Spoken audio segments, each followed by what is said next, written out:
பெரிய விஷயமா இருக்கு. யாருக்கு பொண்ணை கொடுக்கலாமா வேணாமான்னு வயிற்றுல பதக்குன்னு தானே கொடுக்குறோம். அல்லாஹ் இருக்கான் கடைசியில் அல்லாஹ் பார்த்துக்குவான் அப்படின்னு தான் கொடுக்குறோம். அருமையான அல்லாஹ்வின் நல்லடியார்களே, குடும்பம் சார்ந்த எத்துணை பிரச்சனைகள் உள்ளுக்குள்ள வரும். ஒரு ஆண் ஒரு பெண்ணுக்கு மத்தியில் இருக்கக்கூடிய உணர்வுகள் என்ன, அந்த உணர்வுகளை எப்படி பிரயோகிக்க வேண்டும், அந்த உணர்வுகளை ஷரியத்தின் அடிப்படையில் எப்படி நாம் வெளியாக்க வேண்டும், ஒரு ஆணும் பெண்ணும் எப்படி இல்லறத்தில் நடக்க வேண்டும் என்ற இமயவரை போய் பேசியவர்கள், நடந்தவர்கள் சர்க்கார் ஆலம் ஸல்லல்லாஹு அலைஹி வஸல்லம். இந்த துறைகளை அல்லாஹ் தஆலா இதுக்கு தான் அனுப்பி இருப்பான் போல தெரியுது.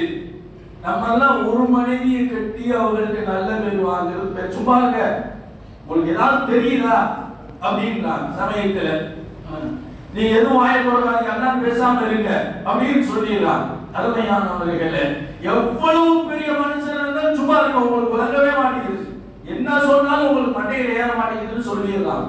11 மனைவியை ஏக காலத்தில் பெற்று அத்துணை நேர்களையும் நிர்வாகம் செய்து அத்துணை நேரும் தன் இன்னுயிரை தத்தம் செய்கின்ற தியாக உணர்வை அவர்கள் இதயங்களிலே உருவாக்கிய உலக புகழ் பெற்ற தலைவர் முஹம்மது ஸல்லல்லாஹு அலைஹி வஸல்லம். சாதிக்கவே முடியாது, அந்த எல்லையே நம்மளால் தொடவே முடியாது. நல்லா யோசித்து பாருங்கள். அல்லாஹ் சொல்லுகிறான், உங்களுக்கு வாழ்க்கையில் அழகிய முன்மாதிரி இருக்கு. இபாதத், முஆமலாத், முஆஷராத், அக்லாக், குணம். ஒவ்வொருத்தருக்கும் ஒரு குணம் இருக்கிறது. மத்தா நல்லவர் தான், கோபம் வராத வரைக்கும் நல்லவர் தான்.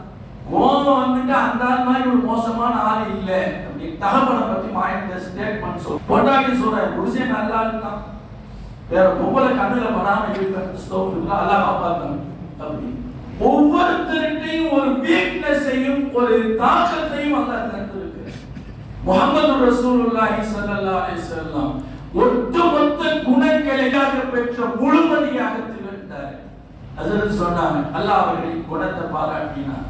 வைன்னக லஅலா ஹுலுகின் அதீம், நீங்க மகத்தான குணத்தில் இருக்கிறீங்க என்று அல்லாஹ் சொன்னான். குணங்கள் 100 என்றால் அந்த 100ஐயும் முழுமையாக அல்லாஹ் அவர்களுக்கு தந்திருந்தார். அதை நிறைவும் செய்தார்கள். கொஞ்ச நாள் நல்ல குணத்தோடு இருப்பார், கொடை வல்லலா இருப்பார். அதுக்கு பிறகு முன்னி மாதிரியெல்லாம் இப்ப அவர் கொடுக்கறது இல்லைங்க, கஞ்சத்தனம் வந்துருச்சு. ஆமா, படு கஞ்சனா போயிட்டான், கொடுத்து இப்ப சரியில்லை. கொடுத்தாரு இப்ப கொடுக்கல, கொடுக்கல இப்ப கொடுக்கிறாரு. கோவப்படுவாரு இப்ப கோவப்படுறது இல்ல. நல்லா தொழுதுட்டு இருந்தாரு இப்ப சரியா தொழுவது இல்ல. நல்லா இப்ப சண்டை போட்டுக்கிட்டு இருக்காரு. இப்படி எல்லாம் வாழ்க்கையில ஏற்றத்துக்கு மாத்தமா இருந்து கொண்டு இருக்கிறோம். பிறந்தது முதல் பெருமானார் இறப்பை சந்திக்கிற வரையிலையும் குணத்தில் ஒரு புள்ளி அளவு கூட குறையாமல் வாழ்ந்து காட்டியவர்கள் ஸல்லல்லாஹு அலைஹி வஸல்லம். உலக மனிதர்கள் அவர்களின் குணம் சரியாகவில்லை.